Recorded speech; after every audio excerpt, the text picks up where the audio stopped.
If you buy and sell vehicles for a profit or you want to, you're in the right place. This is the Flipping Genius podcast. Our number one goal is to help our listeners make more money. Every episode, we share information, ideas, and experiences of real-life car flippers. I'm Randy Lee. I'm the host of Flipping Genius. I've flipped cars most of my life. For over a dozen years now, I've been a licensed dealer. I am working to build the best podcast about successfully flipping cars for a consistent profit. Let's get to it, flippers.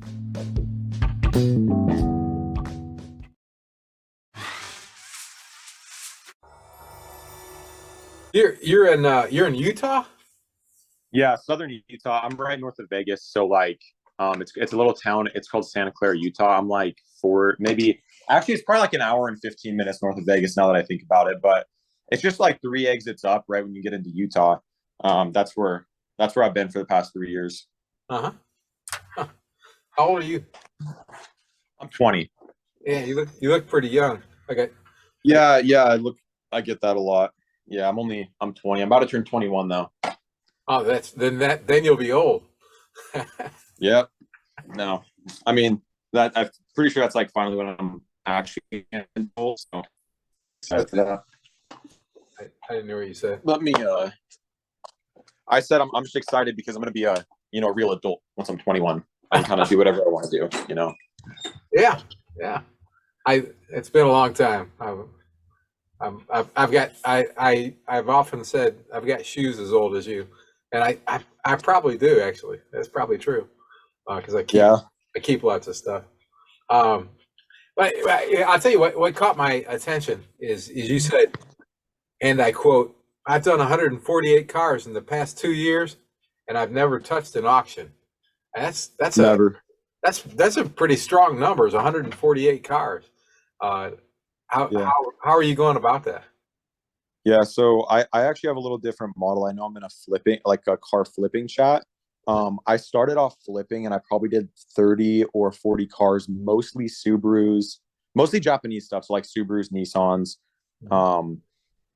Toyotas, things like that. And then after about 40 cars, I actually moved into brokering.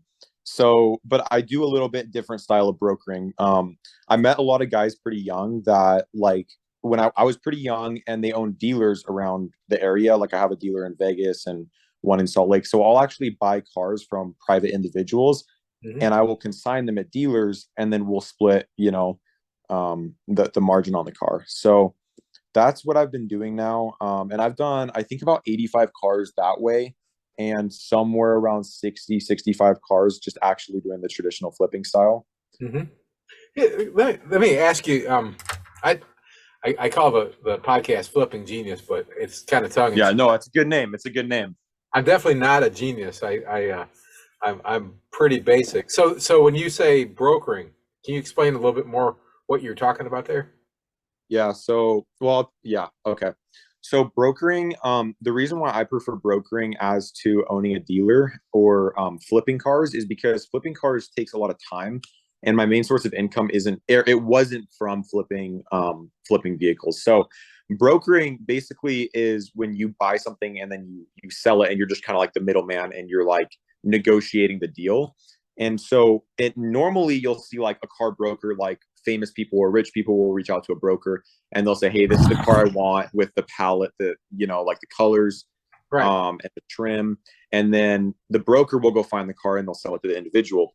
Well, I did it backwards because I got really good at finding cars that had high margin. And so I would buy the cars, and now instead of selling them myself, because that takes a lot of time, I'd rather just send them to a dealer and then have them do all the, do everything on the car, clean it, detail it, photos, sell it, even finance it. I have some dealers that finance these cars in-house. And then I get paid on it without really doing much of any work. Now I still flip cars. I still am in that industry as well, just a lot less so because like I said, the margins are pretty similar. And with brokering, just having those connections with dealers, it makes it super easy for me to basically just do as many cars as I want. So the logistical side of it's probably the hardest thing with like shipping. And I still fly anytime I'm buying a car over like 50,000, I'll still fly out and go see the car. and make sure everything's good, get a PPI done and whatnot. And then I'll just ship it to a dealer and the dealer will sell it. So that's my model. I think it's way easier than flipping. It's a lot less effort for sure because you're just selling paper. I'm just selling the car right to the next guy. There's not a lot of licensing needed. Whereas with a dealer, obviously you need your dealer's license, you need your bond, the insurance, and so that's the reason why I don't flip cars super heavies, because I abide by all the local laws. But I don't want to go into owning a dealer because that would turn into a full-time job. Mm-hmm. So, well, it sounds like a pretty full-time job that you've got now. So you're not doing this full-time? No, I work. So I actually work like 5 to 10 hours a week on it. So I'll just you know like find different vehicles. I'll run my algorithms on these different apps, and then I'll find vehicles. I'll make some calls. I'll negotiate the price. And then, like I said, if I don't know anybody in the area that I trust to go like check it out, I'll actually fly out myself. And so that can turn into a little bit more work, but it's definitely not a full-time job. So you're talking about flying. How big of an area are you working in? Just the U.S., just all over the U.S. Huh. That's pretty fascinating. I mean, have you listened to the podcast before? Yeah, no. So I listened to it the first time yesterday, Okay. but I listened to the most recent one where you guys were talking about Carvana, and then the other one with Holmes, I think was his name, and he was talking about kind of his model, and it seems like I think all flippers kind of like they go by the same. We all kind of do the same thing. It's hard with like just because there's so many scumbags in the industry where like it kind of puts a bad name on a lot of us. Were like, for me, like I've had bad deals where I've sold a car and things have gone wrong, and I do everything in my power to make it right. Sure. But just in the podcast, what I noticed is like everybody, I think everybody actually has like good intentions with the vehicles they're buying, and so that's the reason why I've kind of found like it's cool to check up every once in a while on the Facebook group, because there are actually guys that are making money out there doing it the honest way. Mm-hmm. Whereas if you look on like YouTube and if you look up car flipping, it's usually all negative, or if you go on, the internet and search it. So that's what I know about Flipping Genius as a podcast and the Facebook group altogether. I've learned a lot in there, but it's mostly just like a positive thing where these guys are actually, I feel like most of the people in there are honest, and it's kind of cool to see that, because I always thought I was the only honest one in the industry that could sell cars and not lie and screw people over, but I guess that's not the case. No, I mean, frankly, I joke with my wife and say honesty is my best technique, because people don't expect you to be honest. And I sell in a very inexpensive vehicle. That's what I do. But what price range are you usually working in? That's a good question. I'll go into that a little deeper. So when I'm flipping vehicles, I have two kinds of cars that I flip myself. Mm-hmm. I'll broker anything. I'll broker. I just last week I picked up a Ford Raptor. I had an M4 that I just barely picked up. I got a Panamera GTS. So like a lot of those cars are 50 to 80, 100,000. And then when I actually flip cars, I try to stay under 12,000, because when you go higher than that, the margin just kind of dissipates slowly. Mm-hmm. So I think my strategy when I first started off was I would find cars 3 to 6, 7,000, because if and I would do cars where they needed one or two things, right? Just like most flipping things. I would buy a lot of Subarus because I knew them really well. A lot of STIs, WRXs. I would buy a ton of Nissans. Anything with a 3.5 Nissan, they call it the VQ35s. One sec. I'm sure you're familiar. So that's Nissan's 3.5. Super familiar with that. I did a ton of those. And then the $3,000 to $5,000, $6,000 price range, you can really make 40-50% on your money, and they're pretty easy to flip. Somewhat reliable cars if you know what you're getting into. That's kind of where I found my niche. And then the other part of it is I'll do supercars that I drive personally. So I'll buy really expensive supercars, and I'll just find them for like good deals because it has like this title history, and it's usually just vehicles that are in bad situations where like I feel like the owners don't really know what to do with them. Mm-hmm. Where they're just like, yeah, this car's got an accident on the Carfax, and it was and nobody wants to touch it because of this accident. That's where I come in, and I'll buy the car. And then when I market the car, I can actually explain correctly what happened, how it was repaired, explaining to the customer that it's fine now. Like that kind of marketing is like things that people don't understand. So that's when I hit high end markets like 150, $200,000 like supercars, or even like luxury cars sometimes. That's really what I press into really hard, is just like the marketing of how you sell the car is going to determine what you make on it. But even still, nobody's making $150,000 on a $200,000 car. It doesn't exist. Mm-hmm. But you can make $1,500 on a $2,000 car, right? So that's the reason why when I flip cars, I usually stick to about that. The below $10,000 price range is going to be the golden area for margin, and it's honestly more comfortable to have a cheaper car that you can't sell than having a really expensive car that you can't sell. Yeah, right. I think so. Right. So when you're flipping cars, you're talking about that's something that you're doing locally. Yeah. So I still have about a 300-mile radius of where I'll shop cars, mm-hmm. Because the city I live in is pretty small. Mm-hmm. But I'll go down to Vegas. I'll go up to Salt Lake City. I even went to Reno for one. Mm-hmm. And if it's a really good deal, I'll even touch like Barstow, Flagstaff, these areas that are 4 or 5 hours away from me, because like I said, at the end of the day, like a lot of these vehicles, I'm sure you can make 40, 50, 60% on your money in a week or two. So going to those areas, picking up the cars is definitely worth it. But I sell most of my cars local here. I sell them here, but most of the buyers come from Vegas. Mm-hmm.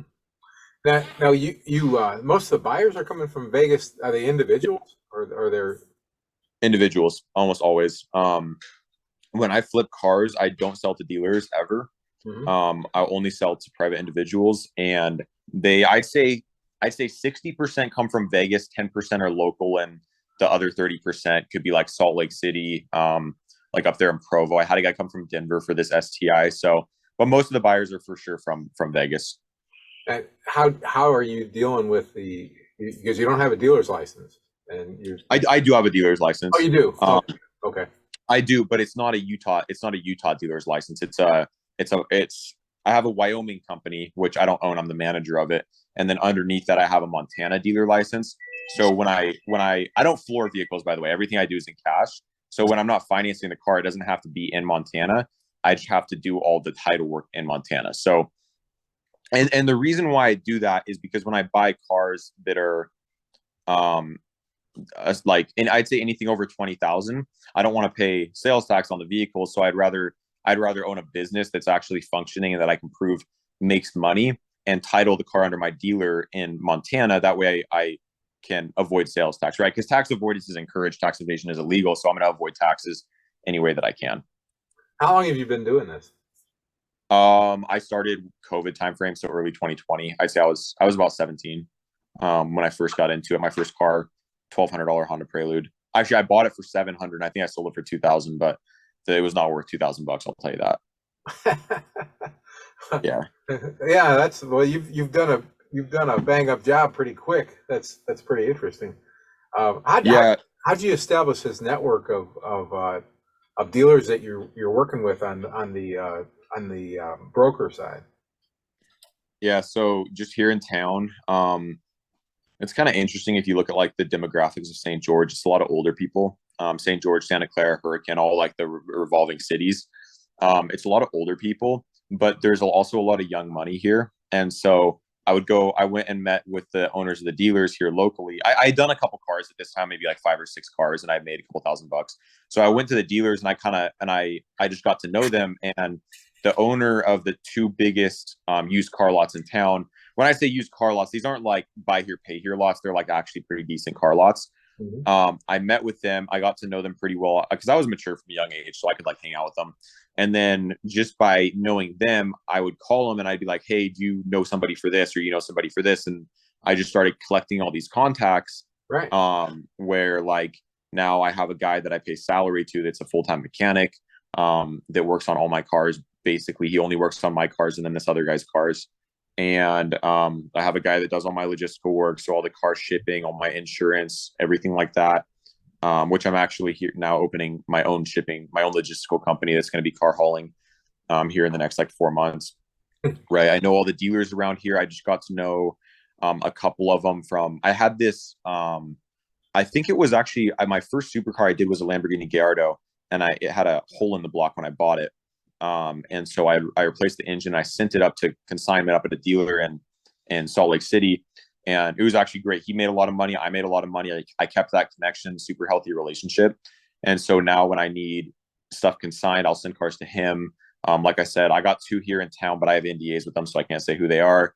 I got a big dealer in Vegas, and then I got one in Denver, but I hardly ever use that dealer. So, and that's kind of that's when I say I broker cars, like I have a group chat with all these guys. They all know each other. They're all connected. And I just send them in there and I say, hey, what do you guys, these are the vehicles that I'm purchasing this week. Here's the price. Here's the percentage of profit that I'm going to be giving to you guys who wants it. And then it's just the first one to respond basically, because they'll always take the cars. If you own a dealer, consignment's basically free money if the car's at the right price and if there's that margin there. So I still sell cars for under book value. When I buy if I buy a car for 40 and it's worth 50, we'll sell it for 47 because I'd rather have it gone in a week or 3 days. Right. That's really interesting. I'll be straight.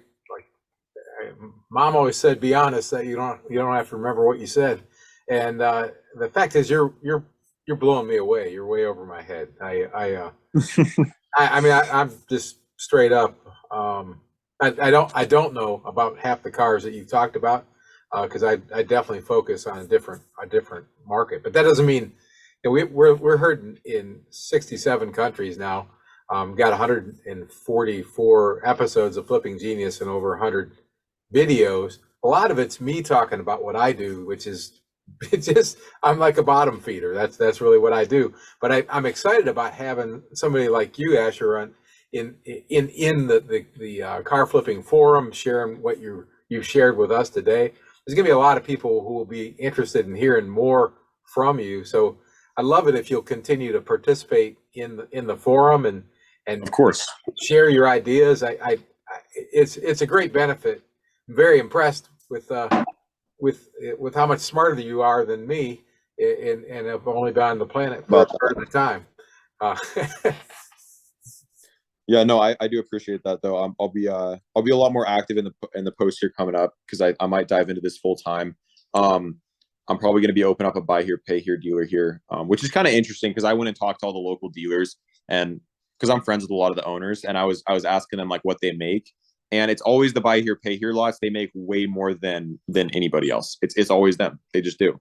Yeah, the guys that finance in house. So I got a business model that's zero. It's literally 0% cash up for. So all the money that you spend into inventory, I have ways to get cars that I can pull back my initial investment with a down payment from a customer, and then all their payments that they make over the course of 2 years it's literally all profit. I mean, besides paying like salesmen and overhead, that kind of stuff.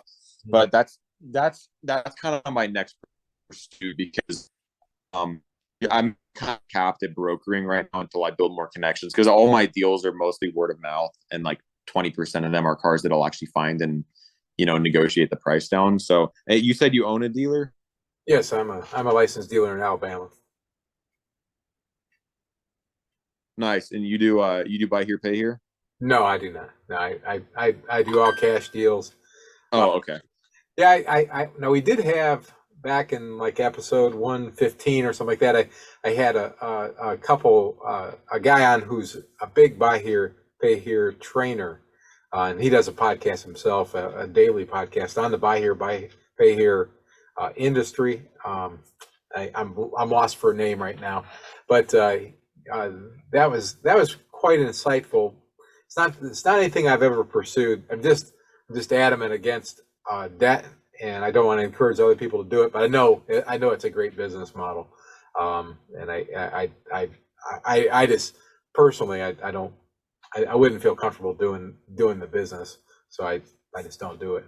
But yes, it's definitely a lot more like time you got to put into it, and like repoing cars is pretty common. I know a guy in Vegas that does it, and he sells so many. I think he sells about 6 cars a week right now, and he does the model I'm talking about where he'll go pick up like 2012 to 2017 rebuild title Korean cars for the most part, so like Hyundai and Kia, and he'll buy them for like 2,000-3,000. Use that as like the customers will pay the down payment, and then they'll pay him like $300 a month for 2 years, and it's like that's literally all cash. And he'll repo 30% of the cars he sells, so he'll just resell them. It's pretty crazy. It's definitely a market that's going to work. It absolutely works. And maybe I might be stupid for allowing my personal beliefs to get in the way, but heck, I'm not 20. I'm 62, so I can do what I want, and that's not what I want to do right now. But that's exciting, and that, again, as you build that, love to hear more about it. And Absolutely. that's pretty exciting. Hey, I appreciate you taking the time. I don't want to hold you up. I'm gonna. I have all the time in the world, man. Anything else you want to know or you think would be good to put on the podcast? I'm more than happy to answer any questions. Mhm. What when you're doing a flip, are you doing any of the work as cleanup and things like that, or do you have somebody that does all that for you now? Yeah, I used to. Back in the day, I think probably before like 30 or 40 cars, I would actually do everything myself. So there was multiple times when I had to pull engines, do like timing belts. I do pretty big jobs like clutches and that kind of stuff. Okay. And all the detailing I do myself. I actually enjoy it, funny enough. I actually really enjoy like detailing and like cleaning stuff up. I would do all that myself. Now I really only do like the detailing. I have a guy that I basically pay him salary because I have so much stuff over there, and he does all my anything mechanical. So like I got a Porsche Panamera 4E hybrid right now that I bought it with a bad transmission. So he's doing all that work. So yeah, all I do is basically the marketing and the actual pictures. Now I only do like right now I do like 4 or 5 cars a month right now, just in actual flipping. But it's the brokering side of it where I'll broker cars that have like bad transmissions too. Like that's not a flip thing. That's more of a brokering thing where that car has to go to a dealer because a dealer can sell it for 5 or 10% higher than a private individual can. So Sure. It just makes sense that way. So if you find a vehicle in North Carolina, are you trying to sell it in that region, or are you bring it all the way back home? No, the markets are very different. The market that you guys have in the South is very different from the East Coast market. And that's very different from the West Coast market or Central US, Midwest market. They're all very, very different. I know of a guy that will buy Tesla because you can buy Teslas on the West Coast for 20% under what they're selling for in the Midwest. He literally will buy like 4 Teslas a week and ship them to the Midwest and sell them. And he's rolling 15-20% profit margin at a dealer. He's the owner of the dealer in the Midwest. Huh. Right. So no, the markets are very different. The market that I know the market very well out here, but if I'm sure that if I jumped into the market that you guys have in Alabama or like Florida or somewhere down there south, or even on the East Coast, I'd probably get slaughtered for a couple months, just trying to learn the ins and outs. I know buyers on the East Coast are very different than the buyers over here on the West Coast, at least in the portfolio of cars that I'm doing. It's not, from my knowledge and the people that I've talked to, it's not super similar whatsoever. Mm-hmm. Well, I know you said you're finding cars all over across the country. So I'm just saying, if you find a car, 2,000 miles away from you, do you ship it back to you, or do you find Absolutely. Oh, you do. You Yeah, 100%. Okay, and then you sell it to you're buying all over and you're selling to the dealers that you have relationship with locally. No, I don't sell to the dealers. I give the cars to the dealers, and then I consign it through the dealer, and then they'll sell it to an individual. Okay, I'm sorry for So oh yeah, you mentioned that before. Okay, yeah. Yeah. it sounds honestly a lot more complicated than it is. I just send out a couple texts, and I'm like for example, on Friday I bought this M4. It's like a 2018 M4. I bought it in like it's a town north of Denver. It's called, I can't remember. I think it's Fort Collins. It's by Fort Collins up there north of Denver. And so I bought that car. It's on a truck here it's going down to Vegas because M4s for some reason they just sell really good in Vegas and California. So that car will go to Vegas, and that car that's like a 2-week turnaround. It doesn't need anything. I have like 23% margin estimated in that car. So I'll ship it right to the dealer, and I pay the guy who I bought it from. I get the title. I give everything to the dealer, and then they sell the car. And usually we work out like an 80-20 split on the profit. So like on that car, we'll probably make 7,000 to 9,000 on that car. I'll split it. They'll keep, 1,200, 1,500. I'll keep the other like 6,000. And a lot of these guys like it because actually this first dealer that I was working with in Vegas, when I got in touch with them, the reason why they wanted to work with me so bad, and the reason why they were okay not taking a lot of money when it comes to like their margin on the sale, was because they actually wanted to tap into the higher end market.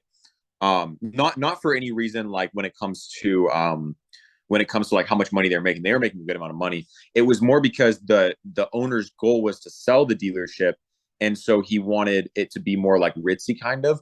And so I sent him I've sent him quite a bit of stuff, a lot of Mustangs, a lot of like higher end newer cars.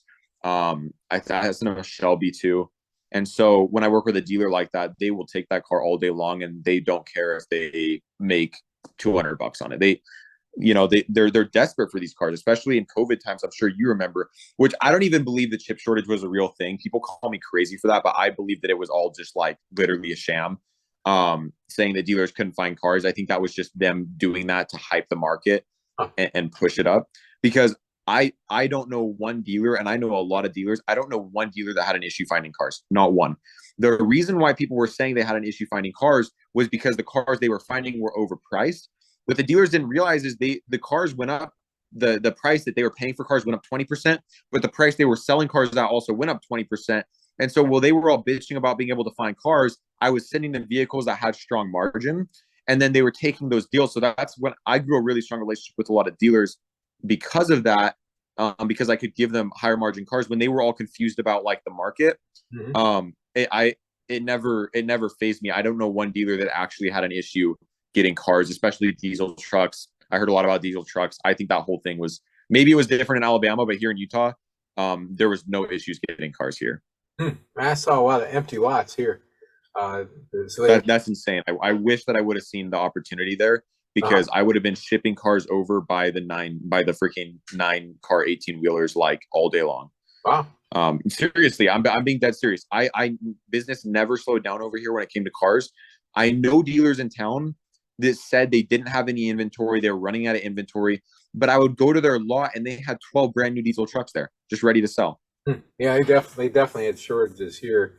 What about capital? Where's the capital come to buy all this stuff? Good question. So when I first started, I worked at a grocer, just a store here in town.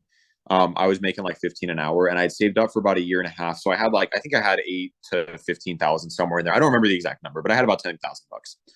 And and like I said, my first car didn't cost anything. It was a Honda Prelude. It was $600. And I remember taking the first 600 out of my account, and I was like, man, I really hope I don't lose this money. But I went and bought the car with my buddy. I drove like 45 minutes north to buy it because it was up in this small town. I bought the car, took it back down here. It took, I think I took 5 or 10 days to fix it. I posted it for sale. 3 or 4 days later, it sold. I made $1,000. And then I was like, okay, let's try this again. And my second car was a BMW Z4. I bought that for $2,300. It was a manual, had 100,000 miles on it, convertible, super solid deal. I sold it for $6,000. I didn't do anything to it really at all. I think I paid to have the paint corrected on it because the paint was a little oxidized. And then after that, I just did like 8 Subarus in a row that needed clutches, mass airflow, like literally super small stuff. A lot of people don't know this, but like on Subaru WRXs, if it's got they don't do like the codes that come up for an engine light in Subarus on WRXs, they're not clusters like it is on a BMW or Mercedes. And so if it has an O2 code, if they continue driving with an O2 code on, it will throw an evap code, and then it will throw 4 other codes that can all be solved with a downstream O2 sensor, the bottom one. And so I think I found 3 or 4 cars that had literally that issue. And that's $3-4 grand a car. So at that point, I think after I'd been in it for 3-4 months, I had already had 30 grand. And then I just ramped up from there. I live on nothing. I don't spend anything. I own a couple properties, but I just bought this one. And I don't pay rent. I live on like $600 a month. And so, I mean, car brokering, I'm doing like 15-20 cars a month still right now. And so I don't have any expenses. My capital's all been saved up. I have multiple hundreds of thousands of dollars worth of cars in my driveway, and I don't pay for them because when I buy them, I got this McLaren out here. I actually have another one up in Salt Lake, and I have 30% margin in a $200,000 car. Well, that's what most people make in a year, And so when you do that multiple times over, you're not super worried about capital's never been an issue, is basically what I'm trying to say.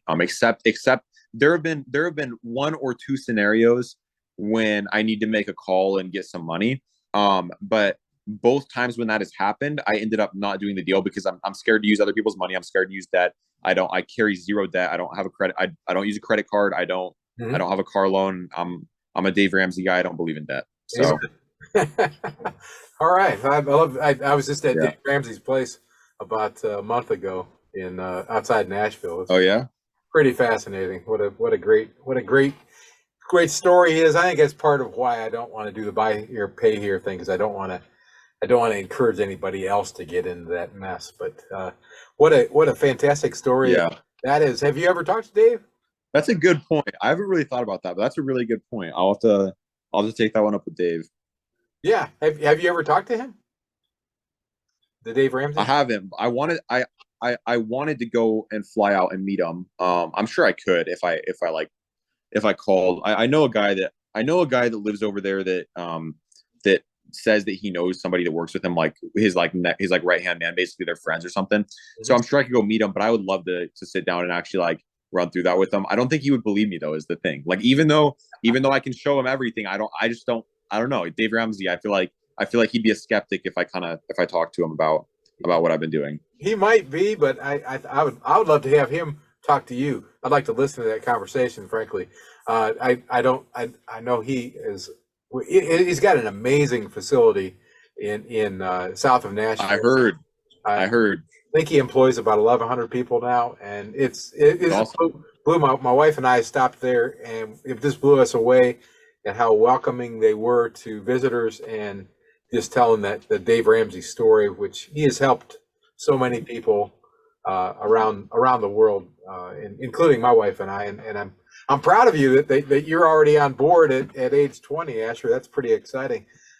You're gonna. I do want to say something though, because I don't know how many people listen to the podcast, but I have nothing against that. I'm not against that whatsoever. Like I know Dave Ramsey talks about like a biblical standpoint. Yeah. That's not my stance on that at all. I just prefer not to. Sure. And like if I told Dave that, he'd be like, yeah, no, that's cool. That's awesome. That's fine too. It's more comfortable. It's a better way for me to run business. I've never been worried about capital, so there's no point in me using debt to grow a business that I could grow in cash and have zero risk. Right. So that's my stance on it. I have friends that do the same thing I do, and they run their business in a ton of debt. And it works out for some, it doesn't work out for the others. I would just rather take a safe route. I find that those are usually the guys that I wind up buying their cars, because when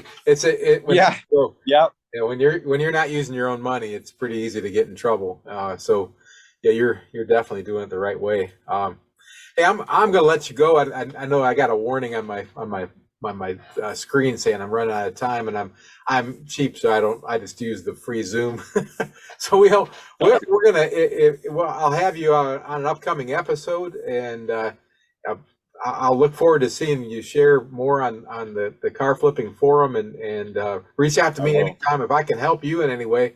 I'll try. I don't know. I think you're already smarter than me, so. No, I don't think so. I think maybe smarter, yes. Wise, no. I still make bad decisions here and there too. So, well, that's hey, dude, I really appreciate you having me on. If you need anything too, reach out to me. If you need somebody for this or that, I probably know somebody. So, fantastic, man. Thanks a lot, and I'll be in touch. Thanks, brother. Take care.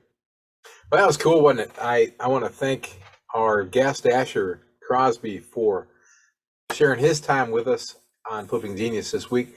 He really raised a lot of questions, I would imagine, that I don't even have the answer to, and I believe that there was probably some questions I forgot to ask or I didn't know to ask. So please go to the Car Flipping Forum and reach out to Asher. He is a member, and you can say, hey, Asher, what about this? What about that? And I would love to hear more answers myself.